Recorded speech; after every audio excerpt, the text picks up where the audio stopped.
Hey there, my name's Robin. I'm 36 years old.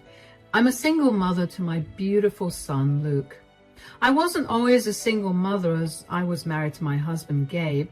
Gabe and I ended up breaking up because he showed me his true colors, and I decided that Luke was my first priority and not my relationship, so I left him. Let me start from the beginning. I met Gabe through a dating app. I had always been a career-oriented person, so I never pursued any romantic relationships throughout my life. When I was finally at a place where I was comfortable in my career, I began to want a romantic relationship. So I got onto a few dating apps and I ended up finding Gabe. We had great chemistry right off the bat, so we set up a date within 2 days of swiping right on each other. Our date went amazingly well, so we went on at least 20 more before we made our relationship official. We dated for 3 years before deciding to get married. A year after we got married, we decided to start trying for children. One thing that Gabe and I were passionate about was starting a family. We loved the idea of raising children and being the super cool parents we had always wanted growing up. I mean, we loved our parents, but they were strict with certain things that were usually harmless, and we wanted to give our kids the things we never got to have. When we started trying for children, we were very enthusiastic about it. We were excited, but that excitement slowly began to fade. We tried for 6 months and got no results. We did as much research as we could on how to increase the chances of me getting pregnant and tried them, but we still never saw any results. Pretty soon, our lives became consumed with trying to get pregnant. Every day, we would only talk about how wonderful it would be to have kids and what we planned to do with them. After trying for 2 years with no results, I finally broke down. I had tried my best to be strong and keep going, but the disappointment of not getting pregnant weighed on me too heavily. To comfort me, Gabe told me that we should get our fertility rates tested. We hadn't checked up until that point because I was adamant about nothing being wrong with either of us. I guess I was just terrified to find out what life would be like if one of us, especially me, ended up being infertile. I felt like Gabe would leave me, so I delayed it as much as I could. But eventually I knew that I needed to have some answers or I would lose my mind. So Gabe and I got tested, and within 2 weeks, I got the reports. Gabe was fine. I was infertile. I felt my heart shatter at that. I remember feeling very numb when I saw the results. I somehow managed to tell Gabe the news. Gabe, the doctor's report came back. Oh, what does it say? You're fine. It's me that's the problem. I'm infertile. Oh, darling. I'm so sorry. We've been through so much these last few years, and it was all because of me. It's true, though. If we had gotten me tested first, we wouldn't have gone through so much if it wasn't for me. I'm a failure. Robin, you are not a failure at all. Are you kidding me? I failed at the one job that's a woman's. We've talked for so long about having children and starting a family, and I've let us down. You're probably going to leave me because of it, and I'd understand if you did. I won't stop you. First of all, just because you're a woman, your job isn't to give birth. You're so much more than that. You're successful and smart and kind, and just because you can't get pregnant, it doesn't mean that you're a failure. Secondly, I'm not leaving you at all, no matter what. Your infertility is not going to change us. But what about starting a family? Aren't you the least bit upset that we won't be able to do that? Who says I'm not upset? I am. I just anticipated one of us being infertile, so I'm not too sad. I guess I prepared myself for this and made peace with that fact. That's sadder than anything I've said so far. I feel horrible. I don't know what to do anymore. It's sad, but because I made peace with it, I can comfort you now. You don't have to worry about a thing. We're going to get through this, okay? Getting through this won't change the fact that we can't have kids. Who said we can't have kids? What do you mean? Babe, getting pregnant isn't the only way to have a child. If you're thinking of various treatments, we don't have that kind of money. No, silly. I mean, we could always adopt a child. Oh, you're okay with that? Why wouldn't I be? As long as I get to raise a child with you, it doesn't matter whether the child is related to me by blood or not. The entire reason we started trying for a child was so that we could start a family. So, are you okay with adopting a child? Of course I am. I would love to give a child who couldn't have a better life a great life. See? There's always an answer to our problems. How about we go out for some movies and dinner to cheer you up? We can properly look into adoption and get ourselves prepared for the mountain of paperwork we'll have to do. That sounds lovely. I'm sorry I was such a mess. I just didn't know what to do with myself. Hey, it's okay. Starting a family was all we've been talking about for years, so it's understandable why you were so upset. But as your husband, it's my duty to be by your side and cheer you up. Nothing you say or do will change that. I got really lucky with you, huh? You sure did. Now, go get dressed. We'll leave in an hour. At that time, I truly felt like I had hit the lottery by finding a man as amazing and understanding as Gabe. He knew just how to calm me down and comfort me. He didn't leave me. Instead, he made sure to reassure me in 1,000 ways that he was never leaving me, even when I presented him with the option too many times after that conversation. Sometimes, when I think back on these times, I feel a little guilty for not properly checking in on how he felt about the whole thing. I mean, I would ask him how he was doing, but he would only tell me a little bit about it and shift the focus back to me. I sometimes think that if I'd been firmer about finding out how he truly felt, we would have lasted. But at the same time, I don't think me doing that would have changed anything. Anyway, after that day, we got busy with researching adopting a child. We found a good adoption agency and registered ourselves with them. We had to do a bunch of paperwork, and even though it was exhausting, it was very worth it when we were told there was a 3-year-old boy that we could adopt. Gabe and I didn't even have to think before we agreed to adopt the boy. The boy's name was Luke, and he had been abandoned by his parents, so of course I knew that I wanted to give him the best life that I could. Over the next year or so, Gabe and I dedicated our everything to make sure that Luke was a happy, healthy kid. We showered him with all our love and care, and before we knew it, Luke was referring to us as Mom and Dad, and it truly was the happiest moment of our lives. But then, I began to notice changes in Gabe. It was subtle at first. Gabe was suddenly working really late and would only come home after Luke was fast asleep. I tried to get him to reduce his work hours, and he promised me he would, but he never did. When he finally reduced his work hours by a little, he'd come home and refuse to spend time with Luke or me. Luke would constantly ask me why his dad wasn't spending time with him, and I kept making up excuses to placate him, but there were only so many reasons that I could make up. I was also exhausted from having to do all the housework and the childcare. So one day, after Gabe came back home from work, I confronted him. We need to talk. What is it? I really don't have time for this. Yeah, that's the problem. What are you talking about? For the last few weeks, you've not been spending any time with me or Luke. What do you want me to do? I have to work. I'm a working parent too. You still don't see me ignoring you or Luke. Are you saying that I'm intentionally ignoring you guys? Robin, I work a very physically demanding job, so excuse me for not having any energy to joke around with you guys.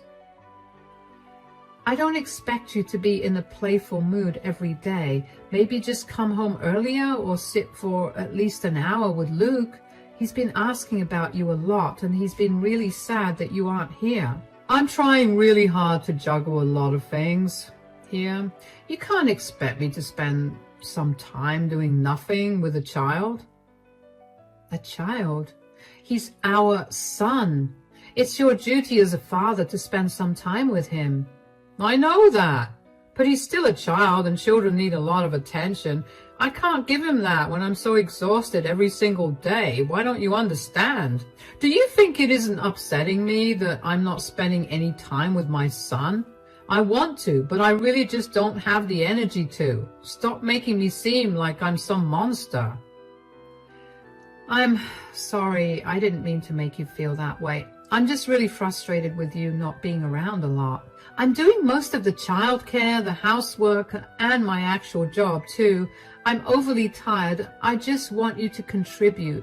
I understand that you're tired, but I really need you to carve out time for Luke, at least a few times a week.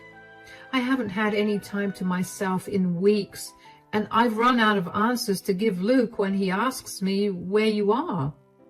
I'm sorry for lashing out at you two. I know it's not easy raising a child all by yourself, and I'm sorry I'm making you do all that.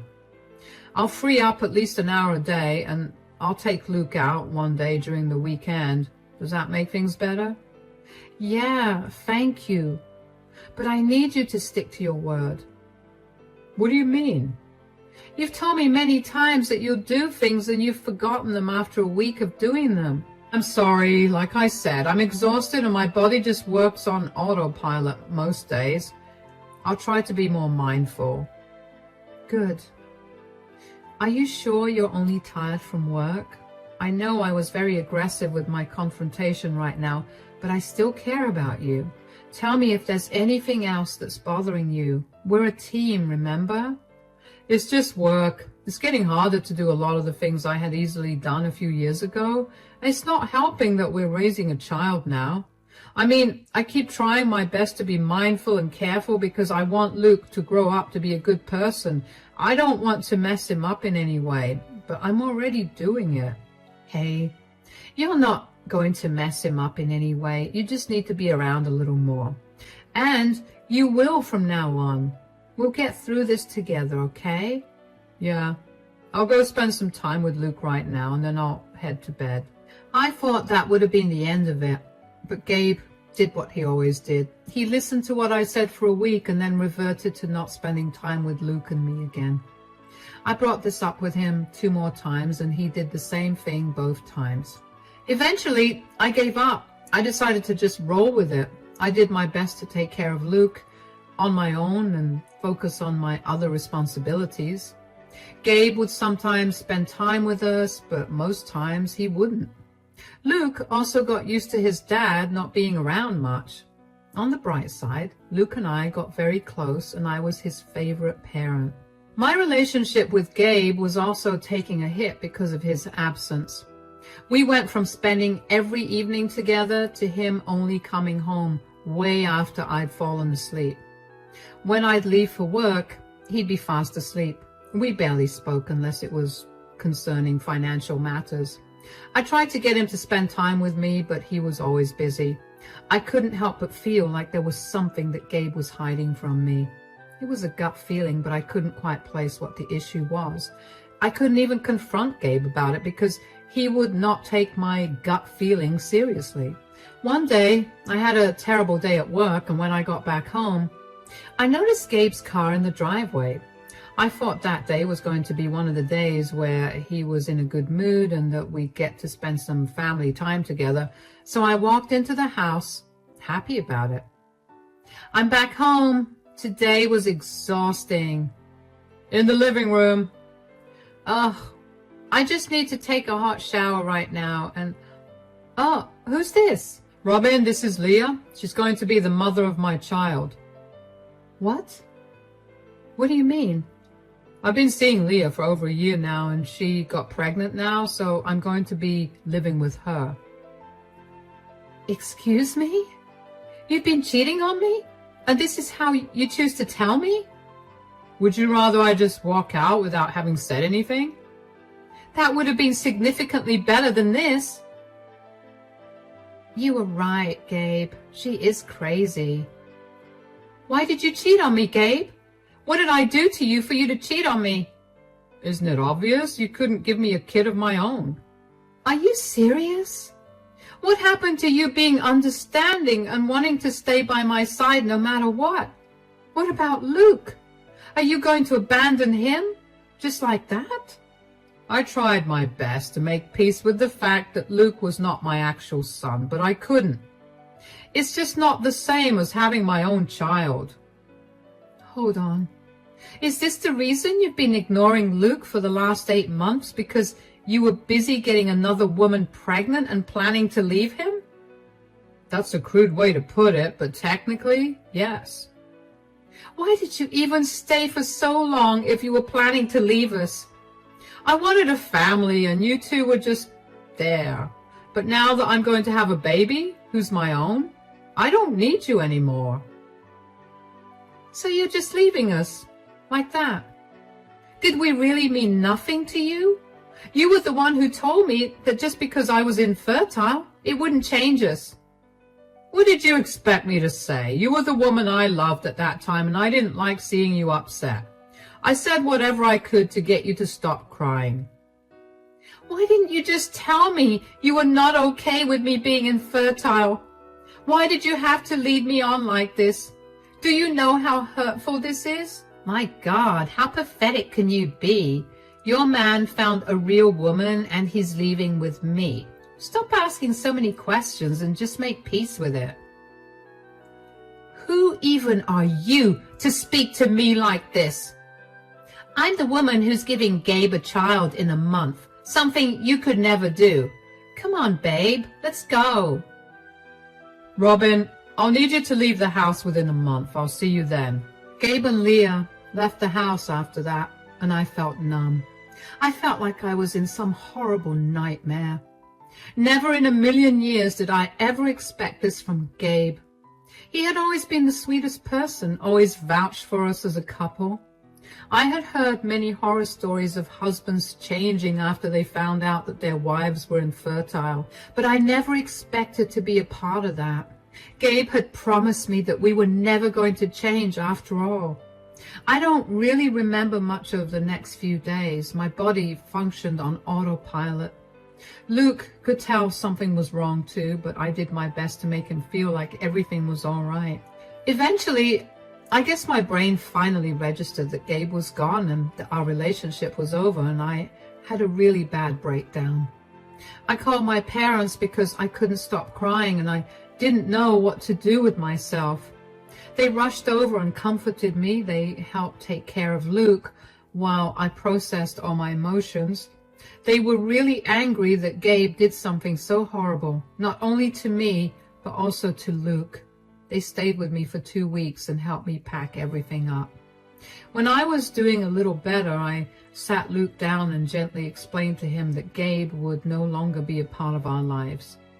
Luke kept asking why, but I had no answer to give him. I ended up telling him that his dad had to leave to visit someone and wouldn't be back. Luke did not like that answer, but accepted it. My mom and dad did their best to be there for Luke as well, because they didn't want him to feel like his dad was not there. I don't know how, but the month had finally come to an end, and my mom left to go back to her place so that she could prepare Luke's and my room, and my dad went to work. Luke and I were alone for the first time in a long while, and it was upsetting, but I powered through. I finished packing up the last of our things, and then I heard the doorbell ring. I checked the camera and saw that it was Gabe. I quickly put Luke in his room and told him to stay there. I walked downstairs and opened the door. You didn't have to come here to get us out of the house. Luke and I are leaving in an hour or so. We're waiting for my dad to come and pick us up after he's done with work. I didn't come here to kick you out. Why are you crying? My life has turned into a nightmare. I don't really care, Gabe. If you haven't come here to kick us out, then I have nothing to talk to you about. I'm going to Luke's room and wait there till my dad comes. Leah's baby wasn't mine. What? The baby had a different complexion than me. She tried to pass it off as a genetic thing from her family, but I made her do a DNA test on the baby, and it wasn't mine. Oh, wow.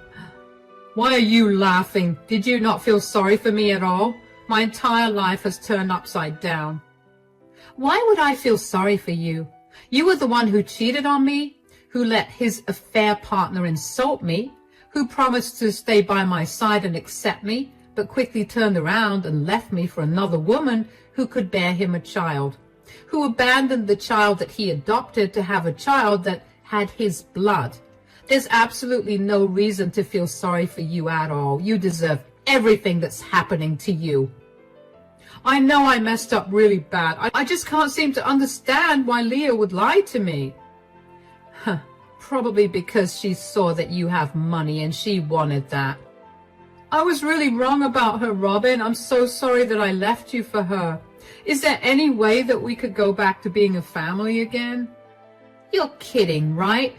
No, I really am sorry. I abandoned my wife and my son because I was selfish. I was hurting, and instead of talking to you about it, I let it come out in ugly ways. I'm so sorry. Please take me back. I miss you guys so much every day. It took a lot of guts for me to come here today, so please consider taking me back. Gabe, do you realize how messed up what you did was? You comforted me when I felt like a failure for not being able to bear children. You told me that you would stick by me no matter what. I gave you the option to leave me many times, but you were adamant about staying. You stuck with me through the whole process of adoption and spent 2 entire years with Luke before you decided that you wanted a son that was biologically yours. Forget about how I felt, but did you really not think about how your actions would impact Luke? I didn't. Ever since you left, Luke has been depressed. He kept asking me if he was the reason you left. It did not help that you ignored him for months before you left. He may be a child, but he's very observant. I've done my best to tell him that he was not the reason. But do you know how heartbreaking it is to hear a child ask that?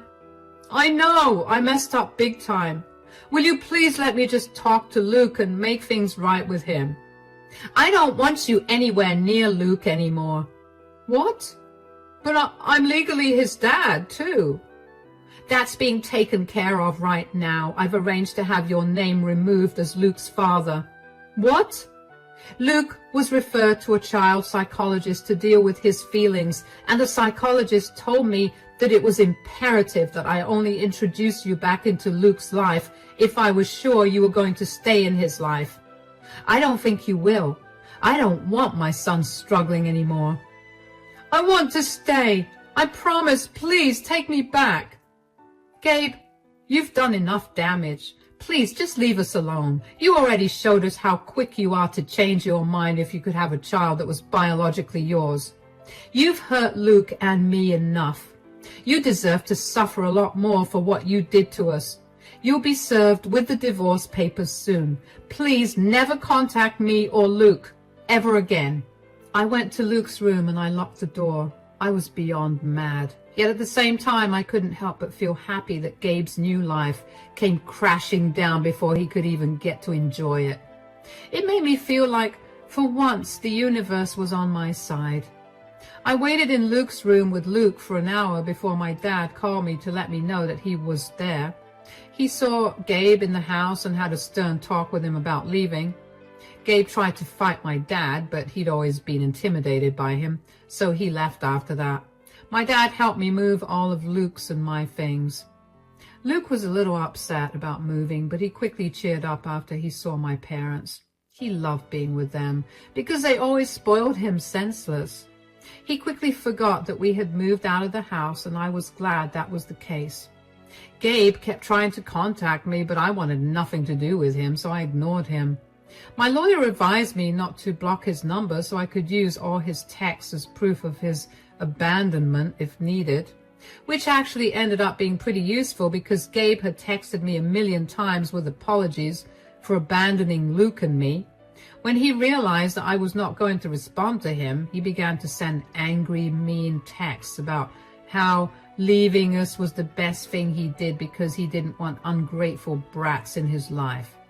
He also said he was glad that he no longer had to take care of Luke because Luke was not his and would never have been if he continued to raise him. When it came time to decide the custody of Luke, I provided the evidence of all of Gabe's texts, and let's just say that Gabe's lawyer did not like that one bit. Gabe ended up losing custody of Luke, and he was taken off as Luke's adoptive parent. It took over a year for the divorce to get finalized, but once it did, I immediately blocked Gabe. I got a lot of texts from Gabe's family calling me a horrible person for divorcing him and taking away his child from him. I didn't respond to those texts at first, but as more and more of those texts poured in, I realized that Gabe had not told any of them the reason for the divorce or what he'd done, so I put them all in a text group and told them about what Gabe had done. I showed them the text that he'd sent me in which he admitted to leaving me for another woman who could give him his own children, and then regretting it, along with the texts of him calling Luke and me all sorts of vile things. All of them apologized to me for everything they'd said and were horrified at what Gabe had done. Gabe's parents disowned him after that, and his siblings stopped all contact with him. Gabe then reached out to me via email to tell me off for exposing him, but it wasn't my fault that he lied to his family about what had actually happened. I only told them the truth when they started attacking me. Turns out Gabe had been depending on his parents for financial help after the divorce was finalized because he had spent all his savings on providing for Leah. He paid all her hospital bills and only realized too late that the baby wasn't his. He then had to shell out more money to pay for his divorce lawyer. By the time the divorce was finalized, Gabe was flat out broke. He had gone crying to his parents about his lack of money and told them that I had suddenly decided to leave and took Luke with me and begged them to help him out. They had been helping out, but when they found out the truth, they wanted nothing to do with him. Now, Gabe had no one to rely on and had to figure out how to eke out his living. I was more than satisfied with this. Finally, he got what was coming to him. As for Luke and I, we're still staying with my parents. They love him with all their hearts, and they help me out with the childcare, which allows me to focus on working. Luke is a very happy kid and barely asks about Gabe anymore. Whenever he does, he usually just lets it go. I've done my best to explain to him that Gabe is no longer a part of our lives, and he's been a good sport about understanding it. I'm so glad that I've been able to provide a better environment for Luke, that I haven't even needed an opportunity to mourn the loss of my marriage. Since I've gone through this, I know that no matter what life throws my way, I'm going to get through it perfectly fine. Thank you for listening to my story.